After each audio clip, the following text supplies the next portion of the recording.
Hello and अस्सलाम वालेकुम। Welcome to my YouTube channel remedies and tips with फ़िज़ा।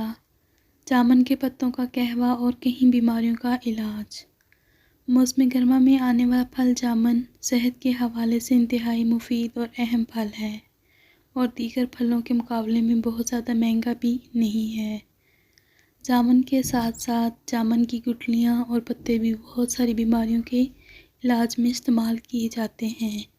अमूमन जामुन खाकर गुठलियाँ फेंक दी जाती हैं, ताकि जामुन की गुठलियाँ मजमूई अमराज में बेइंतहा फ़ायदा पहुँचाती हैं।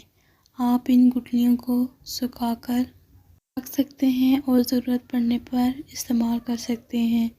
ये बहुत ही ज़्यादा फ़ायदेमंद साबित होती हैं। जामुन मैदा, आंतों की जलन, खराश और कमज़ोरी दूर करने वाली बेमिसाल ग़िज़ा है। ब्लड प्रेशर की सतह को नॉर्मल रखने में मदद करता है। शुगर के मरीज़ों को रोज़ाना जामुन खानी चाहिए। भूख बढ़ाता है और मैदे को ताकत देता है और खाने को हज़म करता है। जामुन में सांस की शिद्दत और खून की गर्मी कम करने की कुदरती तसीर है। आप गर्मी में ज़्यादा से ज़्यादा जामुन का इस्तेमाल करें और कई बीमारियों से बचें। आपको हमारी वीडियो अच्छी लगी तो वीडियो को लाइक कर दें और चैनल को सब्सक्राइब कर दें, या आने वाली वीडियो आप आसानी से देख सकें।